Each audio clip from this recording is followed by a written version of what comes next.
है फ्रेंड्स।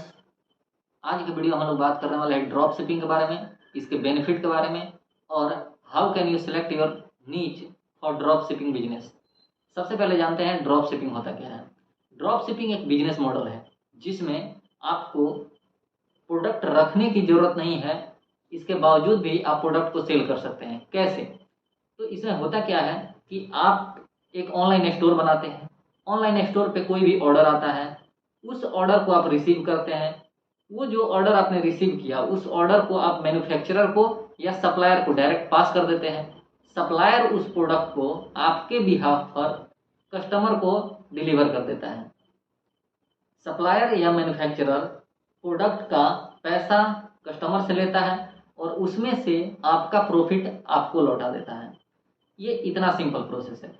अब आप सोच रहे होंगे कि इसमें हमें फ़ायदा कैसे होगा। तो फ्रेंड्स, जब भी आप मैन्युफैक्चरर से या सप्लायर से प्रोडक्ट लेते हैं तो उसकी कीमत कम होती है। उसमें आप अपना प्रॉफिट ऐड करते हैं और ऐड करके कस्टमर को बताते हैं। सपोज कीजिए आपने कोई प्रोडक्ट सेलेक्ट किया, वो $20 का प्रोडक्ट है। आप उस पर अपना प्रॉफिट मार्जिन ऐड करते हैं $10 और उसे $30 में कस्टमर को बताते हैं अपने ऑनलाइन स्टोर पे।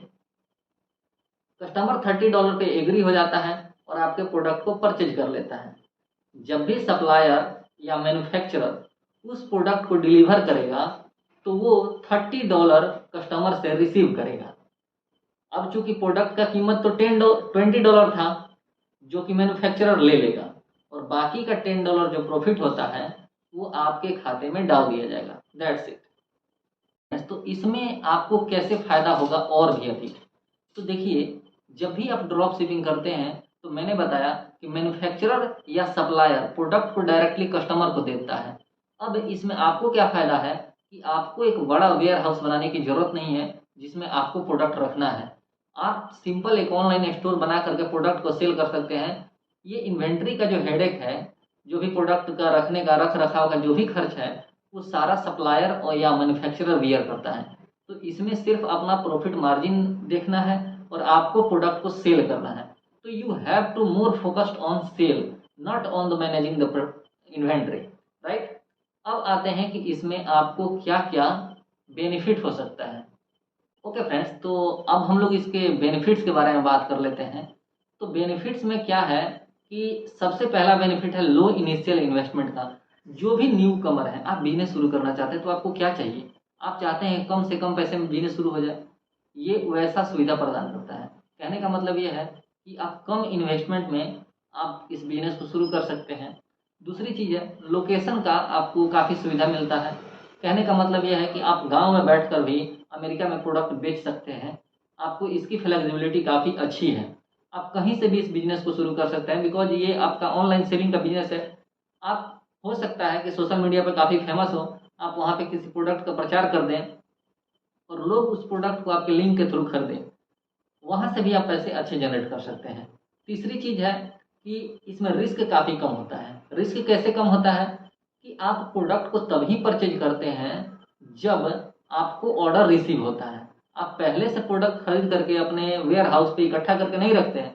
जैसा कि आमतौर पे बिजनेस में होता है कि आपका सेल हो या ना हो, आपने प्रोडक्ट खरीद कर लाया है, उसको रखा है, तो उसके रख रखाव का कॉस्ट अलग लगता है और साथ में बिकेगा नहीं बिकेगा इसकी भी समस्या रहती है। लेकिन इस बिजनेस मॉडल में आप प्रोडक्ट को तभी ऑर्डर करते हैं जब आपके पास ऑर्डर ऑलरेडी आता है। दूसरी चीज़ है वाइड रेंज ऑफ प्रोडक्ट्स। इसमें आपको एक फ्लेक्सिबिलिटी और मिलती है कि इतने अधिक मार्केट प्लेसेज हैं, सप्लायर हैं प्रोडक्ट के या मैन्युफैक्चरर हैं कि एक वाइड रेंज ऑफ प्रोडक्ट आपको मिल जाता है। आप अपने स्टोर में बहुत सारे वैरायटी के प्रोडक्ट को ऐड कर सकते हैं। मैं इस पे आगे बात करूंगा कि कौन से एरिया में आपको सिलेक्शन करना है, कौन से नीच को पार्टिकुलरली सिलेक्ट करना है जिससे कि आप अधिक से अधिक प्रॉफिटेबल हो जाए। ओके फ्रेंड्स, तो ये बहुत सारे बेनिफिट हैं। अब बेनिफिट देख करके आपको लग रहा होगा कि ये तो बिजनेस काफ़ी आसान है। यही इसका सबसे बड़ा ड्रॉबैक भी है। बिजनेस आसान है तो कोई भी शुरू कर सकता है। दैट्स वाई इसमें क्या होता है कि कंपटीशन काफ़ी अधिक रहता है। बहुत सारे पहले से एस्टेब्लिश ब्रांड है जो प्रोडक्ट को सेल कर रहे हैं और कस्टमर का काफ़ी उन पर भरोसा है। ऐसे में आपको भरोसा बनाना कस्टमर के ऊपर, ये सबसे बड़ी चीज़ है। तो आपको इसमें सबसे बड़ा दिक्कत यही आता है कि लोगों का एक ट्रस्ट जो है वो नहीं बन पाता है। आप अपने सोशल मीडिया इन्फ्लुएंस से या किसी और माध्यम से आपको इस पे वर्क करना चाहिए कि लोगों का ट्रस्ट जीत पाएँ, आप उनमें ट्रस्ट बना पाएँ अपने प्रोडक्ट के प्रति।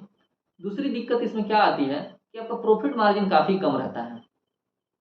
ये तो जाहिर सी बात है, जहाँ भी कंपटीशन है प्रॉफिट मार्जिन कम हो जाएगा। तो इस बिजनेस का एक और दिक्कत है कि इसमें प्रॉफिट मार्जिन आपको कम मिलेगा। तीसरी चीज़ है कि इन्वेंट्री का और सप्लायर रिलायबिलिटी का इशू आता है। कहने का मतलब है कि आप इन्वेंट्री तो रखते नहीं हैं, तो आपको पता भी नहीं रहता है कि वो प्रोडक्ट है कैसा।